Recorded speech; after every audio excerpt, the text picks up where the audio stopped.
Hello, everyone. I'm Sierra. And I'm Ashley. And this is your Weekly Dose of Wicked. On this day of Podcastmas, my favorite podcasters gave to me 12 poisonings, 11 eyeball pluckings, 10 sleepless weekends, 9 missing hobos, 8 awkward dates, 7 medical malpractices, 6 southern stabbings, 5 golden rings, a quadruple homicide, a few cryptic notes, 2 teenage dirtbags, and a lunatic ex-husband. Hello, everyone. Good evening, mates. How's it going? Hope you're enjoying this fabulous 4th day of Podcastmas. Woo woo. It's a glorious day. One of the best days there ever could be. Let's not waste any time, shall we? Let's just jump on in. Sounds good to me. On the 4th day of Podcastmas, your favorite podcasters gave to you A Quadruple Homicide. That was beautiful singing. I know it was. Thank you. I hope you guys are ready for this, because this is B-A-N-A-N-A-S. That's the kind I like. Yeah, it's actually pretty crazy. Just a forewarning, there are some children involved, so see you on day 5 of Podcastmas if that's not your jam. Get out of here. Are we ready? Ready, Freddy. Today I would like to talk to you about the Keddie murders. Do you know who that is? Do you know anything about that? No. Well, I mean, maybe. We'll see. Okay. Well, let's go. All right, so the year is 1981. Glenna Susan Sharp was a 36-year-old mother of 5 who had recently relocated to Keddie, California. I want to take a moment there to pause to give kudos to, what did I say, Glenna? Yeah. Is it Glenna, you think, or Glenna? I have no idea. It's G-L-E-N-N-A. I would say Glenna. Like Okay. Jenna. That's what I thought. Okay, so anyway. Glenna Susan Sharp preferred to go by Sue, so that's what we're going to call her from here on out. I would just like to take a moment to give kudos to Sue, raising 5 children. Yeah, that sounds horrible. It does. Sounds like a lot of work, so good job, Sue. Way to go there. Anyway, she relocated to Keddie, California, which is a small resort town just outside of Quincy, California. I wrote Nevada, but that's not right. I think I'm still stuck on my Nevada case. Anyway, just outside of Quincy, California, where she would reside on Keddie Resort Road in Cabin 28. Here I said, Sue, as she liked to be called. We've already covered that, but I'm going to say it again. She had recently left her abusive husband and was starting a new life for herself. So not only was she raising 5 kids, but she was doing it by herself. So kudos to Sue. Way to go, Sue. So she moved from Connecticut to Northern California with John, 15, Sheila, 14, Tina, 12, Rick, 10, and Greg, 5. Oh, those top ones are bad ages, too. I think that all of them aren't the bestest of ages. You know, you've got a 15-year-old and a 14-year-old, moody teenagers. You've got the 12-year-old, preteen. And then you've got the 10-year-old and the 5-year-old that are probably still being mischievous because they're boys. But anyway, prior to moving to the Keddie Resort, the family of 6 had lived in a 1-bedroom single-wide trailer that Sue's brother, Don, had previously lived in. Obviously, 1 bedroom, lack of space for such a large family. So Sue began looking for something bigger for her family of 6, and that is when she found Cabin 28. The 33 cabins on Keddie Resort Road had been turned into low-income housing, so Sue was able to rent the 2-bedroom cabin for just $170 a month. Wow. Adjusted for inflation, that is $557.34 a month. So still pretty cheap living. That's super cheap living. I wish I could find something like that.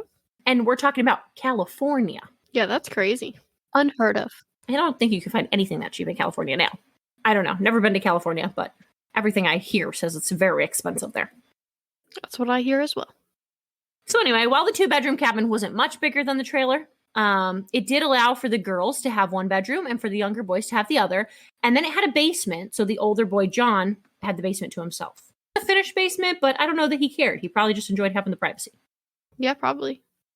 So it seemed that the family was adapting well to their new life. The kids were in school in the neighboring town of Quincy, California. Sue had a part-time job, and she was also taking business classes at a local college. So she was making boss moves, doing good for her kids. It sounds like it. Putting in all the work. Neighbors and classmates alike described Sue as a pleasant woman, but that she was a loner. To me, it just seemed like she wanted to provide a good life for her kids. and she didn't need any distractions. So she wasn't involving herself with the locals. She wasn't involving herself with her classmates. She was just going to class, going to work, coming home, taking care of her kids. Unfortunately, some local town members did not like Sue. So, of course, the rumor mill was flowing freely. Rumors spread of Sue being promiscuous with men, that she was dealing illegal drugs, and that also she could be a prostitute. So they did not like Sue. It doesn't sound like it. Those are some not nice rumors. Yeah. So on April 11, 1981, it was a normal day for the Sharp family. Sue and the kids were in and out of cabin 28 most of the day. John had spent most of the day in Quincy with his friend Dana.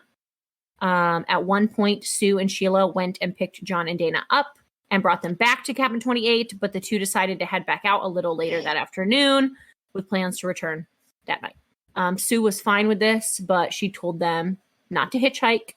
Even though it was the 80s and hitchhiking back then was very common, it seems like Sue knew the dangers of that, so kudos to her. It is reported, however, that John and Dana did not listen because they were spotted trying to hitch a ride later that night. Well, they are teenagers. Teenagers don't listen at all. Yep, so John's 15 and John's friend Dana is 17.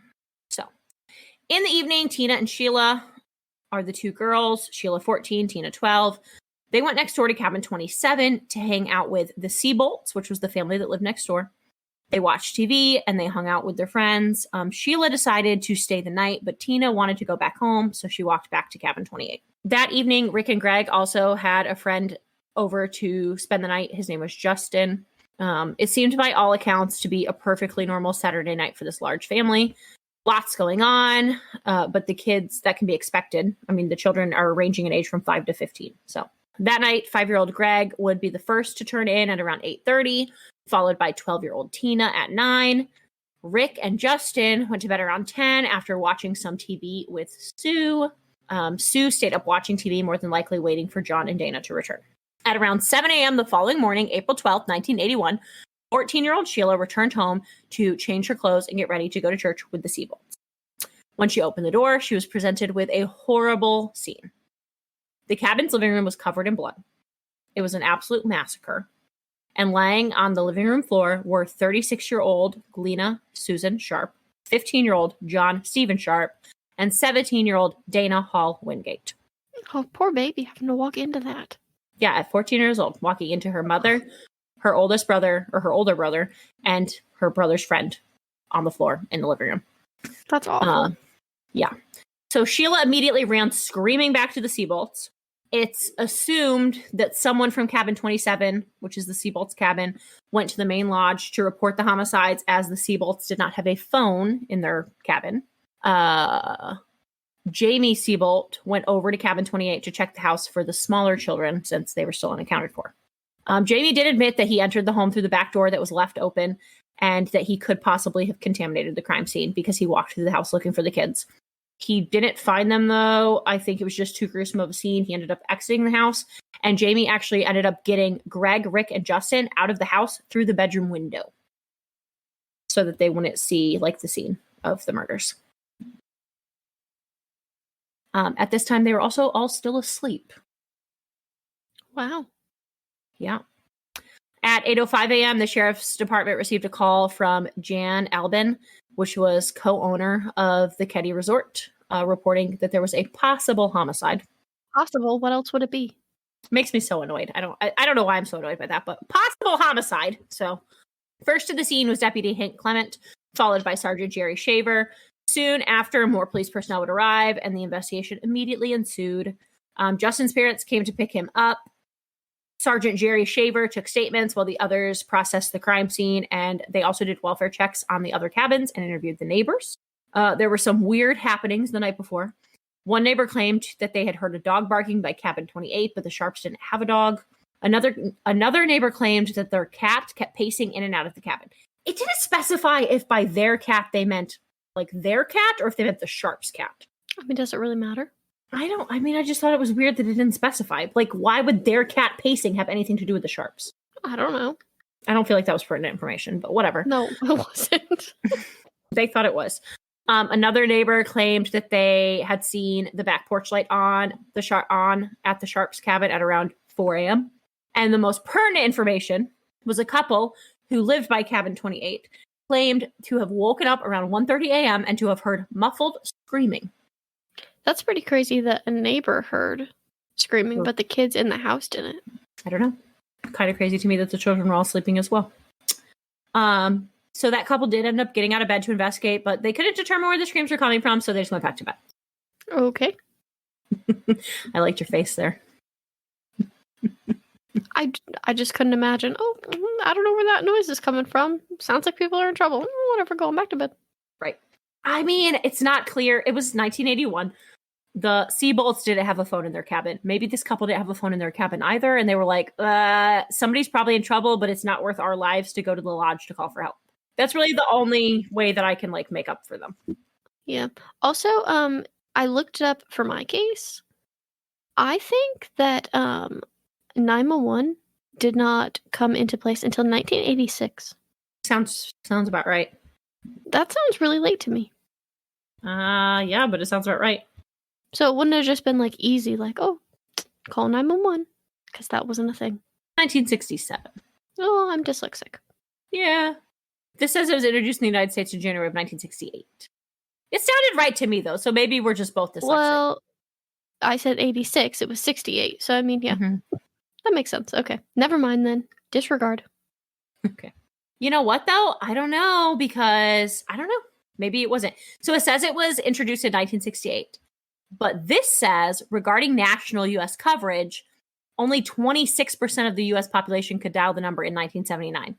And then in 1987, only 50% of the U.S. population. It actually says that by the year 2000, only 93% of the U.S. population had access to 911. That's crazy. 93%, which I mean is better, but still, I mean 7% of our population couldn't dial 911. I just feel like 911 has always been around. I mean, clearly not, but... It hasn't, and I knew it hadn't. But the good news is that as of March of 2020, 98.9% of the U.S. population has access to 911.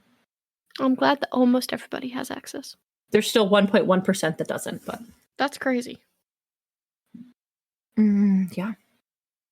How do you not have access? Like, because you don't have a phone? Or, like, your phone doesn't call it? I honestly have no idea. But yeah, I mean, I knew that 911 wasn't always a thing. I mean, I did too in my head, but, like, it just doesn't seem plausible. Yeah. Well, it is. Okay, regardless, it doesn't really matter. Continue. All I'm saying is the only way that I could see these people not calling for help is, like I said, if they didn't have a phone in their cabin. I could see them not wanting to jeopardize their own lives by walking. Like, if someone's out there getting murdered, they don't want to walk out to go to the lodge to call for help. They could get murdered too. So I could see that. Yeah, I suppose. I don't know that I could just go back to sleep like they say they did, but... No. So anyway, after several hours of investigating, I don't know if you've realized this yet, but police realized that 12-year-old Tina is missing. Right. I don't know if you noticed that or not. She's not one of the victims, and she's also not with the Living Sharp children. So that's, a little concerning. Right.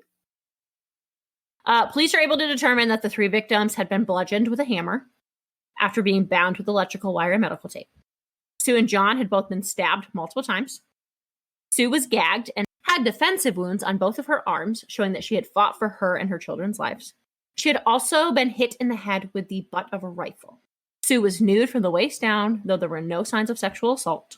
Blood analysis at the scene suggests that Sue was moved post-mortem, and then she was covered with a yellow blanket. Although Dana had wounds from the hammer, he had also been strangled. And Dana was the friend, right? Yeah, Dana was the friend.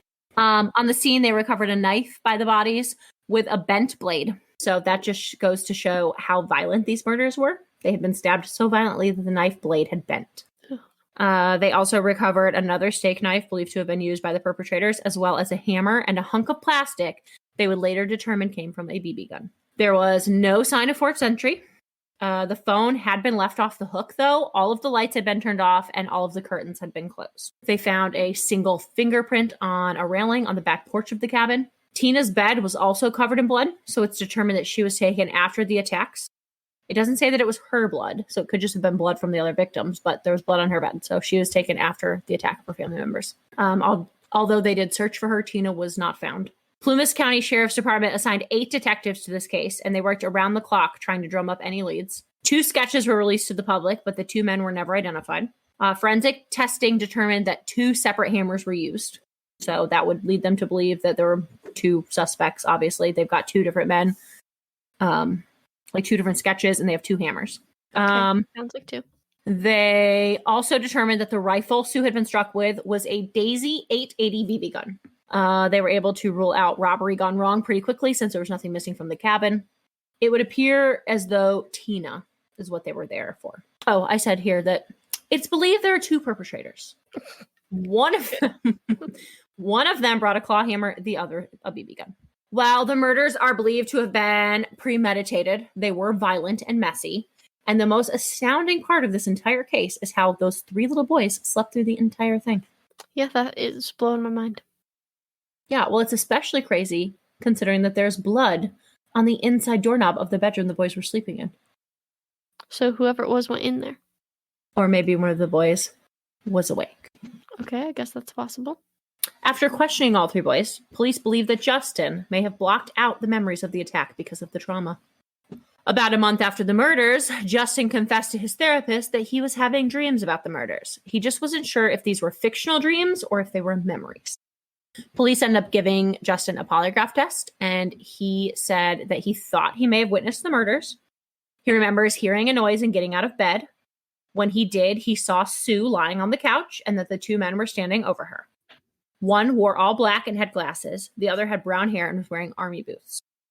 Justin said John and Dana came in and started yelling at the men, and that's when the men became violent. Dana attempted to flee from the kitchen, but was struck by a hammer by the brown-haired man. Next, Tina came into the room and asked what was going on. Justin claims that the man in black cut her down her torso with a pocket knife. They had Justin describe the men to a sketch artist. They also put Justin under hypnosis. While under hypnosis, he remembered the men differently. One was tall with blonde hair, the other shorter, and that both men wore glasses. He also remembers that when Dana and John got home, Sue was talking to the men, but then something happened that caused the men to become violent. Justin then remembers Tina coming out after the murders and that the men took her. So by the second account, she didn't get cut down the torso. She just got taken by the men. The first suspects to come of Justin's statements to police were Martin Ray Smart and John Bo Bobetti. So I thought that his name was John, middle name Bo, last name Bobetti. But then I realized I'm a moron. His nickname's Bo. Okay. Just want to clarify that. I do not believe that his name is John Bo Bobetti. I think his name is John Bobetti and he gets called Bo. I was thinking, like, that's a lot of Bo's there. John Bo Bobetti! Like, sounds like a race car driver or something. I don't know. It sounds like a mouthful. That's what it sounds like. Yeah, but I think Bo's just his nickname. Okay, that makes sense. So I'm going to call him Bo from here on out because otherwise it might get confusing with John being murdered. Yes. And, you know, so Bo, Martin and Bo. They were both criminals. Both had a criminal record. Prior to the murders, it's rumored that Sue was somehow involved with the Smarts. So, you know, that rumor mill going crazy. The Smarts lived in cabin 26, which you would think normally evens are on one side of the road, odds are on the other side of the road. You would think it was her neighbor, but that's not how this worked at all. So cabin 26 was across the street from 28. Okay, like directly across the street? Yeah, it was just straight across the lane. Okay. So the Smarts lived in cabin 26, and depending on which rumor you believe, Sue was either helping Martin's wife, Marilyn, leave Martin because he was an abusive husband, or Sue was having an affair with Martin. 2 very different. Yes. We'll see which one. Do you have a guess at like which one do you believe right now? I don't know. You don't know? Okay. Sounds good. I mean, I don't know anything about these people. I mean, based off of Sue's character of being an awesome mom, taking care of her kids, going to school, you think she was having an affair with a married man across the way? I mean, no, it sounds like she was probably helping her leave and he got mad and so he killed her. Okay, well, we'll see what happens. I just wanted to know what your thoughts were. But I don't know anything else about the story, so. Okay. So Martin claims on the night of the murders that he and Marilyn went to a local bar for some drinks. On the way, they stopped by cabin 28 and asked Sue if she wanted to join, but she declined, so they went on without her. At the bar, Martin became annoyed by the music being played, so he confronted the manager and left. First of all, what kind of crazy person confronts the manager about the music being played? Who cares? I mean, you have worked in service long enough, you know that that's very normal. Okay, well, let me ask you this. If you worked at a restaurant and you didn't like the music they were playing, would you confront the manager about it? If I worked at the restaurant or if I was Yes. eating at the restaurant? If you worked there. I don't know, maybe. Okay, I was going to go with no. Martin actually worked at this bar. Like, this was his place of employment. So he went into his place of employment drinking and caused a fuss with the manager. I personally would not do that. I mean, if I was working and the music, I didn't like it, I'd be like, hey, can we change this music? If they said no, then I'd be like, okay, moving on. Yeah, no, that's not what happened though. Martin like got into like an altercation with the manager about the music. As a patron, I wouldn't do that. He came into his place of work on his night off drinking and then like got into a confrontation with the manager. Whatever. I just thought it was weird. It's I not also important. wouldn't do that. Okay. So they left. He and Marilyn returned home. They watched some TV. Marilyn went to bed, but Martin was still annoyed by the music at the bar. So he called the bar to fight with the manager some more. That pesky music. Yeah, he was very annoyed by the music. So he calls the bar, fights with the manager some more, and then he and John Bobo Betty go back to the bar for more drinks. So when Marilyn was questioned about this, she told police that she and Martin separated the day after the murders. So it seems to me like maybe Sue was helping her leave her abusive husband. Yeah. When she was questioned again later on, she told police that Martin hated Sue's 15-year-old son, John. And she said that she saw Martin burning something in the fireplace the morning after the murders. Okay. So, when interrogated by police, Martin claimed that his hammer with the blue handle was missing. And that's the end of their investigation. They never look into Martin again. Done. Okay, that's pretty crazy. You look displeased. Well, it doesn't sound like they really did much investigating. Well, they didn't look into him anymore. Martin soon left Keddie, and he moved back to Oregon, where he died of cancer. John Bobo Betty also left Keddie after the murders and returned to Chicago, and he later died in 1988. So both Martin and Bo are dead. A bottle hunter named Ronald Pedrini, I believe is how you say his name, was in the woods in Feather Falls, which is about 70 miles from Keddie, on April 22nd, 1984, so 3 years after the murders. And he came across human remains. What's a bottle hunter? I don't know, and I knew you were going to ask that. I had the same question, and I forgot to look it up. So let's research together, shall we? To the interwebs! Okay.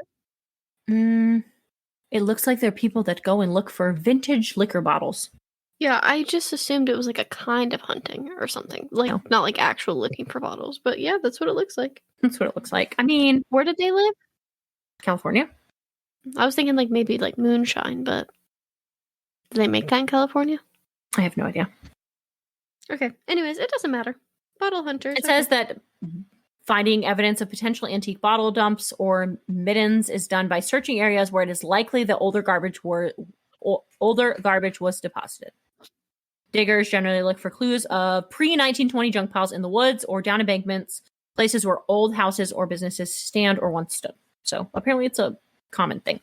There's actually tons of YouTube videos about it. All right then. So anyway, bottle hunter named Ronald Pedrini in the woods in Feather Falls, 70 miles outside of Keddie. On April 22nd, 1984, he comes across remains.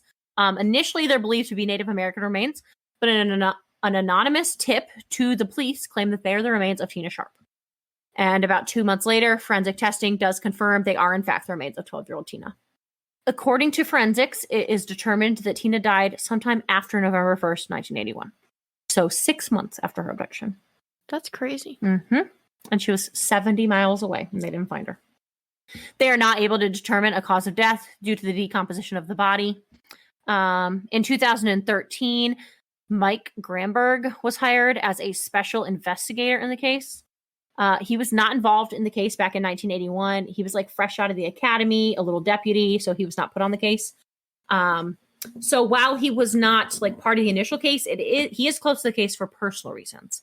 So he apparently actually coached Greg and Rick in martial arts. And Dana was at his house the day before the murders. So he does have special interest in the case.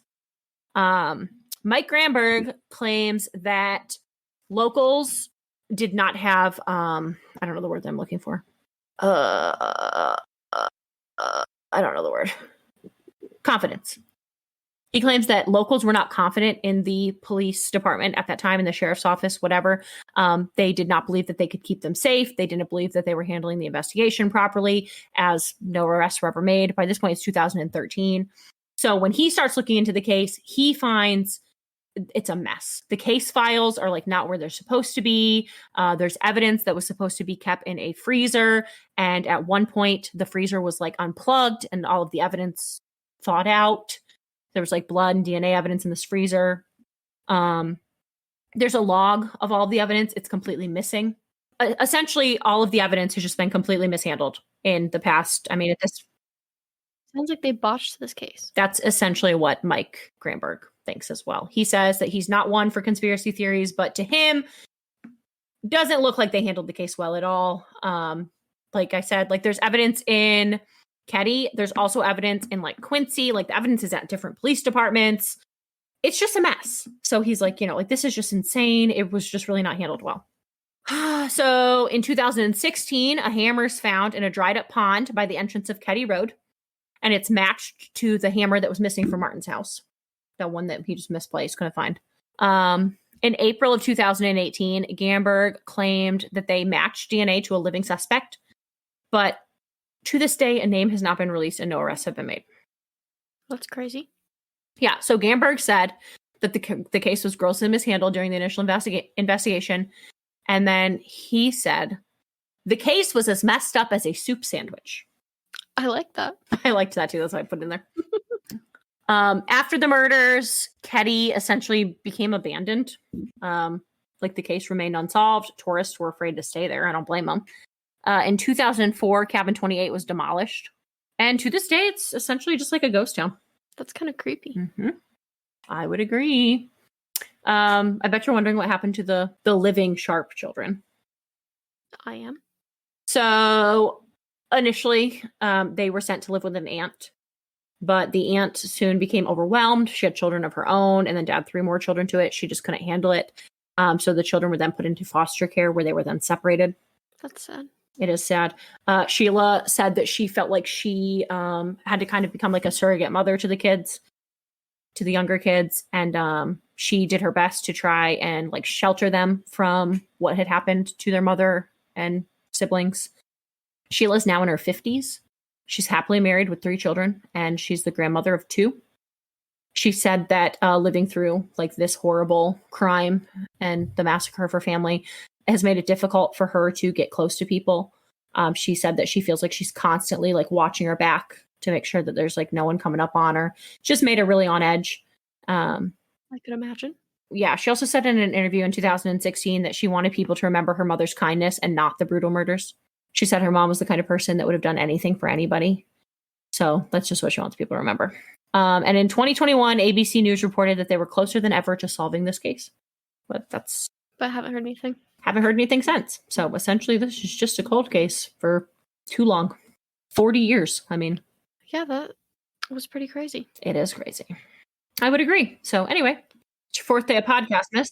Yeah, it really sucks. Like, if they maybe wouldn't have, botched that, done a better job, she might have still been alive. What was her name? Tina? Yeah, Tina. Yeah, she was alive for 6 months after. Right. Like, they maybe could have found her. Yeah, well, they didn't. That's horrible. Yeah, Gamberg had said, I don't remember what I was going to say about him. Oh, he had said that based off of his, like, looking into the evidence and whatnot, he believes that up to 6 people were involved. Wow. That's a lot of people. Yeah, and he said that they have, like, the DNA of, like, 2 suspects who are believed to have been, like, accomplices, not necessarily to have completed the murders, but to have helped after the fact. Mm-hmm. And, yeah, but they haven't arrested anyone, so. You would think with, like, a small town and how much rumors they have that... Well, the town's gone, so, I mean, there's no one there anymore. Well, yeah, but not during the... I mean, they were there during the investigation. Yeah, but they botched that. Gamberg only came onto the case in 2013, and, like, he's the one that's making headway here. But, like, by this point, everyone's gone. I mean, I think people started leaving Keddie pretty immediately after the murders. I mean, like, John Bobo Betty and Martin Smart left pretty immediately after the murders. I would assume Marilyn left probably since her husband and her had separated. Like it seems like, and also it's a pretty small town. Like there were 33 cabins on that road. I don't know. It seems like it dismantled pretty quickly. Right. So I don't know. Pretty crazy. What are you looking up? I was looking up the town. Not really finding anything. No, it's gone. I'm telling you, there's like nothing on it. It's gone. Are you spelling it right? Probably not. Their population was 66 in 2010. Yeah, tiny. Well, yeah, because they're all gone. Okay. How do you spell it? Keddie. Yeah, they come up on hauntedplaces.org. They're abandoned town. Yeah, so as of 2010, there were 66 members, like 66 people. And in 2000, there was only 96. So, I mean... Yeah, so they got out of there. Yeah, so, I mean, it says that there are 96 people, 37 households, and 23 families residing. So, I don't know exactly when they left, but, I mean, they got out of there. Yeah. And I mean, I don't know that it was necessarily ever like a booming community. It seems like it was always a pretty small area, but or like a small, low population area, or whatever. But I mean, it was a resort town, and like people came in there. There's a railroad that goes right through it. Right. Like at one point, it was like a bustling railroad town. You know, I mean, obviously that was pre 1980. Popular tourist town, like Radiator Springs. Yeah, maybe. I don't know, but yeah, I mean, it's sad. Obviously, it's a sad case, and it's also sad that like the town just went to crap. Yeah, pretty crazy that. I mean, I was gonna say one thing happened. That's a pretty big thing, but I mean, still, like, right, one occurrence, and they're like, okay, bye, town. I think it's just because they didn't have any like faith in the police to keep them safe. Yeah, I mean, I don't blame them. I think they were police were not doing good. I think they were just scared, you know. Right, and like tourists weren't coming, so. Right. Tourists weren't going to come because they were scared. So, yeah. So, anyway, that's it. That's day 4 of Podcast Miss. We'll catch you tomorrow on day 5 when we cover 5 golden rings. Was that good? That was beautiful. Happy to hear it. All right. Well, thanks for listening. Okay, thanks. Bye. All right. Bye. Hey, everyone. Thanks for listening. If you liked what you heard and want to support a small podcast, please give us money at www.patreon.com/weekly dose of wicked, where you can join one of our 3 tiers. At the $5 level, we've got the moderately wicked. For $7 a month, we've got the awesomely wicked. And for all of those high rollers, big ballers out there, we got the $10 level, the extraordinarily wicked. As a member of our Patreon, you are entitled to bonus episodes. You also get a one-time shout out on our podcast, as well as some other cool little extra things going on there. So come on over, join our fan club. Feel free to give us a follow on Instagram at weekly_dose_of_wicked, or you can literally just search Weekly Dose of Wicked and we'll pop up because we're the only ones. For a direct feed of our podcast, please go to www.weeklydoseofwicked.buzzsprout.com. Great news! You can now listen to us pretty much wherever you like to listen to podcasts.